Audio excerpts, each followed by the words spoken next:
Well, good morning. Since we last met, summer officially arrived on the calendar. Let's hope it turns out better than the spring we experienced. You know, it was about a quarter century ago when the Marquette County community learned that K.I. Sawyer Air Force Base would close. Losing its largest employer would be a major blow to the region's economy. Much has happened since then, and we'll talk about that story this morning. It starts right now. From TV6, this is The Ryan Report. Here's your host, Don Ryan. Well, much has happened at the place once called K.I. Sawyer Air Force Base since the federal government decided it was no longer needed to defend the nation against attack. Our guest this morning has been involved with much of what has transpired there in various assignments for Marquette County, including now as the county administrator. Our guest is Scott Urbish. Scott, welcome to the Ryan Report. Well, thank you. Pleasure to be here. As is my tradition, I like to get to know a little more about our guest before we get to the main subject at hand. So where did life begin for Scott Urbish? Well, I was actually born in Ann Arbor. My parents were down there. My father was finishing up his PhD at the University of Michigan, but shortly thereafter he graduated. I guess I was less than a year old, and we moved up to Houghton, where he was a professor at Michigan Tech. Okay. And I understand that early on you were possibly going to pursue a different career path, possibly in law enforcement? Oh, I actually started that. You're correct on that. I actually was in law enforcement for a little over 5 years once I got through college, and enjoyed that very much, but had quite a few other interests in trying to serve the community in a different way, and I ultimately ended up in public administration. And I think maybe your first start was in Negaunee? You're correct. That's exactly correct. I was there as the assistant city manager, and then I worked as the interim manager as well there for just a little over 6 years, and it was a wonderful experience and another community that has a lot to offer for Marquette County. And you became the county administrator in 2011, I believe, but your history with Marquette County, working for Marquette County, goes back well beyond that. When did it all start? I was actually brought on in early 2000 as Marquette County's Human Resource and Risk Manager. But I was shortly brought out to K.I. Sawyer because my experience at the City of Negaunee working with utilities was very instrumental for some of the decisions that the board had to make moving forward with the assets at K.I. Sawyer. So within a year of my hire, I was brought out to K.I. Sawyer to deal with the transition of many of the utilities that included water, sewer, electric, national gas, and telecommunications. And before we get too deeply into this subject, I do want to mention that people forget the fact that K.I. Sawyer was a person, and he actually worked for Marquette County, and he was the county road superintendent. That's correct. And was recognized throughout the state as someone who really knew what he was doing. Yes. And so K.I. Sawyer was also a person, and it's become a lot since then. Let's talk about Sawyer. So the base officially closed in, I think, 95. That's and correct. What happened then? I think the state took charge? That's correct. You know, there wasn't a rule book for base closures at the time, and I'm not sure there is today. And the federal government closed many bases around the country at that time through the BRAC process, and K.I. Sawyer was one of those. And the state of Michigan was the initial governing body to try and transition the base from military to civilian use. They did that for approximately 18 months and ultimately worked with the county on a local level to try and see if we would take on that responsibility. Now, I was not with the county at the time, but the county did take that initiative on and started early 1997. And you know, for some reason, and maybe it's not totally fitting, but the old expression, "Don't look a gift horse in the mouth," comes to mind. Right. Because obviously this was an opportunity for the county, but really came with some big challenges, didn't it? Well, you have to go back. The closure of an Air Force base was a very significant concern for the community from a lot of standpoints, from a job standpoint, an economic development standpoint. There's a lot of income leaving the community. It's the same fear people had when some of the early mine closed with the loss of jobs. How do you transition through that? There's a wonderful asset out there with K.I. Sawyer with the facilities, the runway at the airport there. How do we make that into something that will really benefit the community going forward is what the leadership thought at the time. And it was a difficult time for all of those involved, both from a community and from the leadership standpoint. And obviously there were many challenges for Marquette County, not the least of which was this base was actually in 3 different townships. Yeah, that adds a little bit of an element to it. It sure does. I mean, the base is encompassed by 3 townships: Sands Township, West Branch Township, and Forsyth Township. And early on, Sands Township relinquished some of their holdings on the base and to Forsyth Township through a legal agreement. But they still have a small component of it at the north end of the runway at Sawyer. And this kind of meant that Marquette County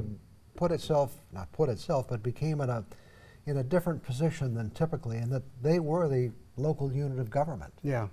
In essence, yeah. I mean, the township still superseded as far as their rules and ordinances. However, from a standpoint of governance, we had little to do, but we wanted to really help the process for those townships as they're trying to move forward as well. Among other things, the county operated, and I still does, I believe, all the public utilities. The system's usually provided by a township or a city. Yeah, we went through that process, and we did sell off the electric system to UPCO. SEMCO purchased the natural gas system, and the telecommunications was also sold to a national carrier. We retained, which is unusual for a county government to do, the water and wastewater system, which we still operate and manage today. And we have 1,200 plus customers on that system as we speak. Okay, we'll pick it up there in just a couple of minutes. We'll be back with more on today's show after we take this 2-minute break.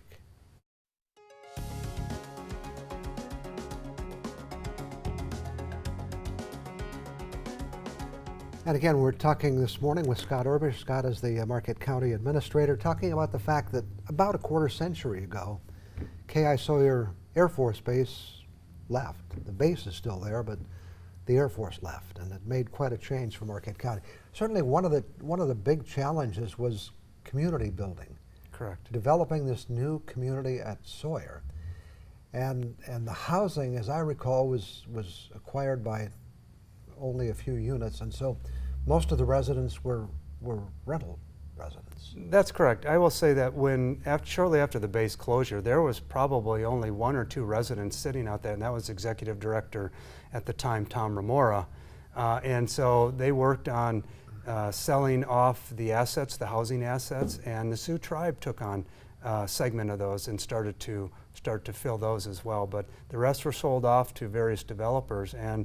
And right now, I would still say there's probably, I would say 60 to 70% of the units out there are still rentals, but it's an evolving community. All of K.I. Sawyer, including the residential section, has really evolved over time, and it's a fledgling community today as it compares to, say, some of your local townships here. So. And there are so many moving pieces to this that people don't appreciate, I'm sure.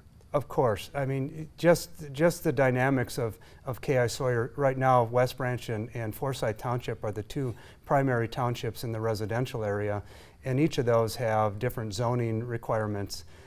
And so the regulatory component of it on a local government standpoint is a little different from one side of the street to the other in some parts of the community. So that adds a little bit of a different element that a lot of townships wouldn't have to face. And I know over the years law enforcement was somewhat of an issue at times. In the beginning, there was definitely, early days, some challenges with some crime issues.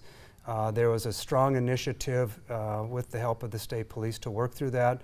And we haven't seen anything like that in the today, what was like in the past.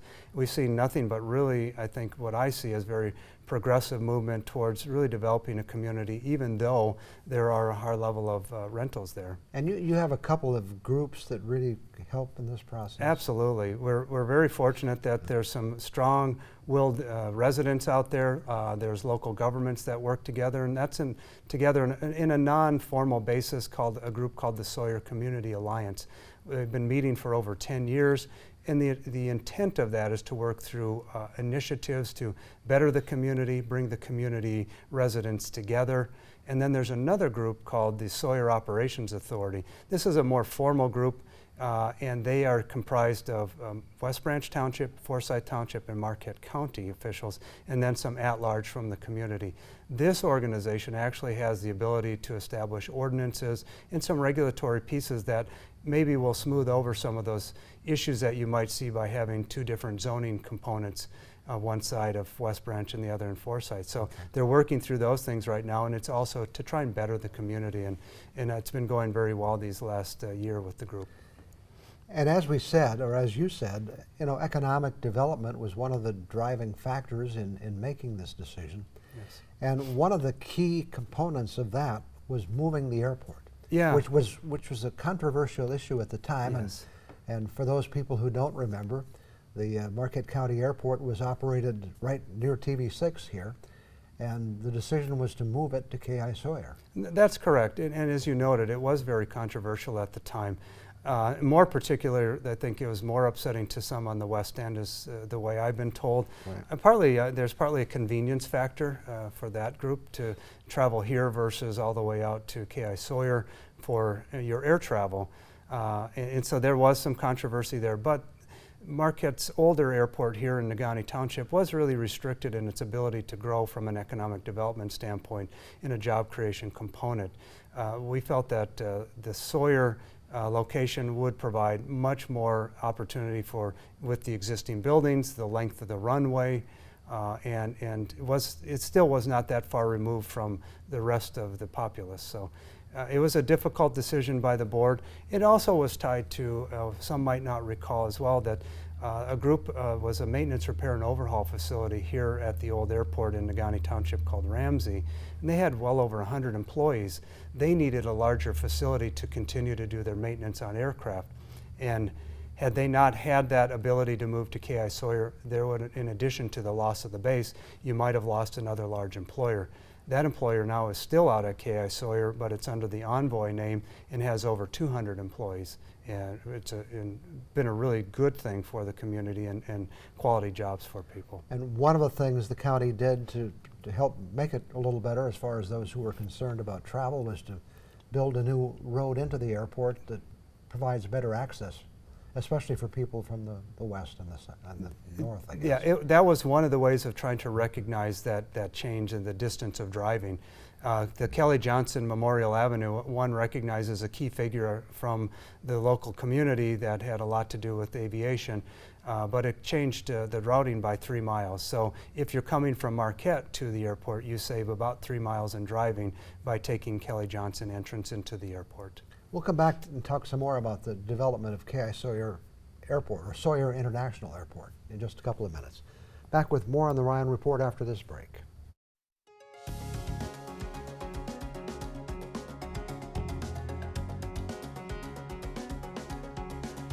Again, we're talking this morning with Marquette County Administrator Scott Urbish, 25 years after the closing of K.I. Sawyer, and what, about maybe 20 years or so since the opening of Sawyer International? That's correct.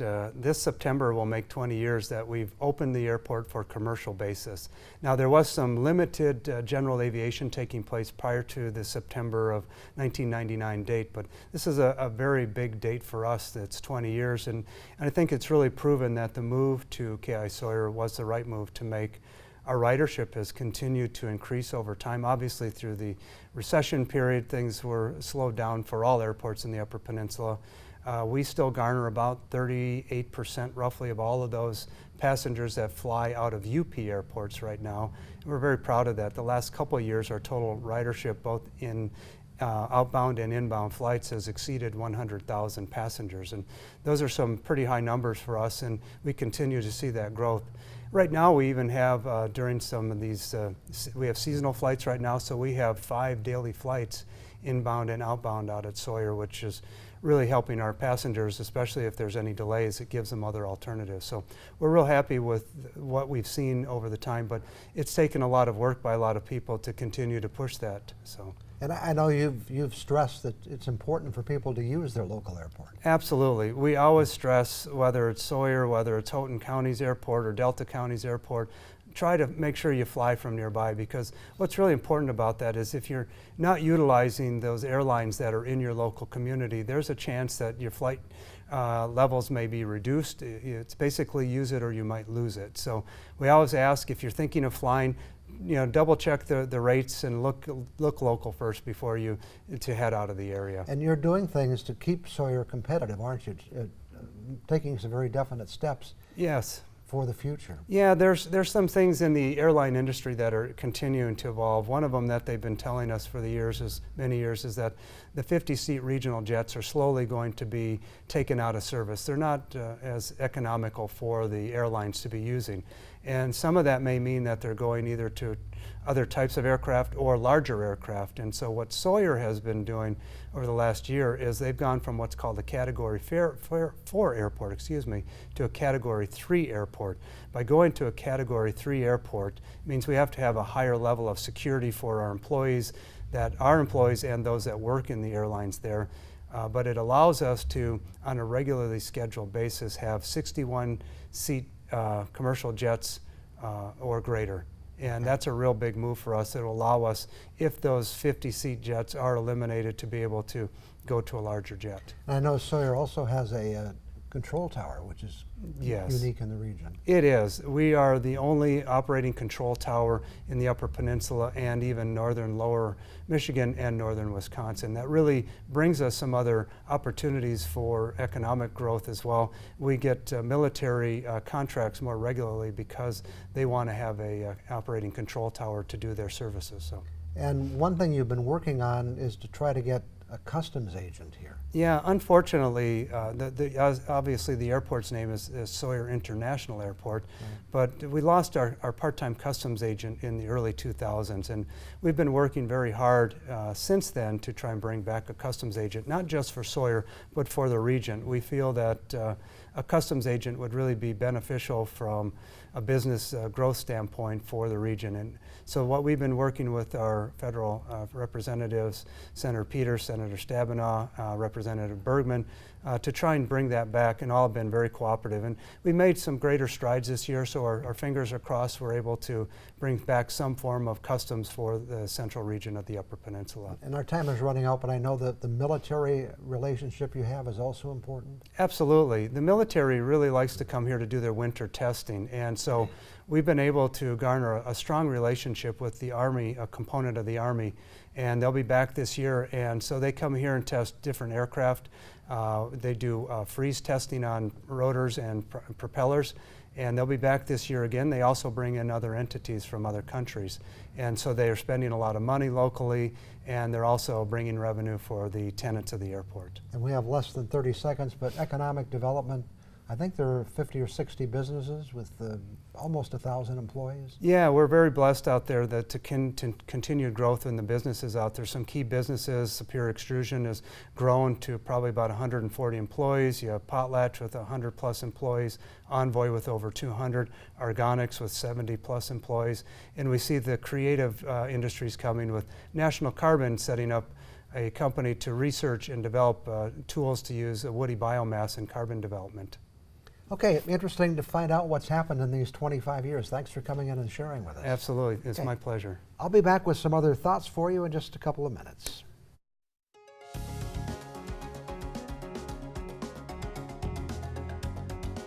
Where are you from? When asked that question, we usually answer that question with the name of the town, the county, and the state we live in. But have you ever stopped to think about how those places got their names? Well, the other day I did start thinking about that, and the things I learned were surprising and in some cases disappointing. For example, I've been a proud Michigander all my life and assumed our state's name had some impressive meaning. But as it turned out, the word Michigan originally referred to a clearing in the Lower Peninsula. It was derived from the Chippewa word Magigan, which means clearing. So we live in a state named after a clearing. Not all that impressive. How about the counties where we live? Let's start with Schoolcraft County, one of 15 UP counties and the home of Manistee, Gulliver, Seney, and Blaney Park. Schoolcraft County was named after Henry Rose Schoolcraft, an American geographer and geologist known for his early studies of Native American cultures. But there's more to the Henry Rose Schoolcraft story, because he was responsible for naming many of Michigan's counties. In the mid-1800s, many Michigan counties had already been established but were given new names invented by Schoolcraft. So how did this affect the counties in the UP? Well, there are 6 of the 15 that have been names related in some manner to our Native American heritage. The 6 are Chippewa, Gogebic, Keweenaw, Mackinac, Menominee, and Ontonagon. We already covered Schoolcraft, so how did the other 8 get their names? Well, 6 counties are named for prominent people, like Alger County, which is named for Russell Alexander Alger, a former Michigan governor, senator, and secretary of war. Baraga County gets its name from the Catholic missionary Bishop Frederick Baraga, and Dickinson County's name honors Donald Dickinson, who served as Postmaster General under President Grover Cleveland. Houghton County's namesake is Douglas Houghton, Michigan's first state geologist, who was very much involved in the discovery of the region's mineral resources. Luce County was named for the state's 21st governor, Cyrus Luce, and Marquette County honors the name of Father Jacques Marquette, the French Jesuit missionary who founded Sault Ste. Marie. So we've accounted for 13 of the 15. How about the other 2? Well, it appears that Iron County is pretty basic, named for the rich iron deposits that led to the area's mining history. And that leaves Delta, which, if the historians who report such things are correct, came upon its name in this most unusual way. According to those reports, when Delta County was first platted, it included all of what is now Menominee County and parts of other neighboring counties. Apparently, its original boundaries looked like a triangle, which is similar to the Greek letter of the same shape, thus the name Delta. Well, there you have it. You can now enjoy the rest of your day secure in the knowledge of how your state and county got its name. I realize that getting this information was probably not high on your priority list, but you just never know when someone will ask you that question, or when Alex Trebek poses the question on Jeopardy, and you now have the answers. I'll be back in a minute. We are just about out of time for another week. The Today Show is waiting in the wings. Remember, you can also watch our show each week on UpperMichiganSource.com.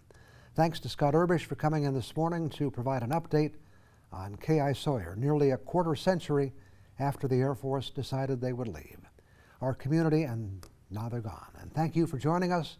Let's get together again next Sunday morning.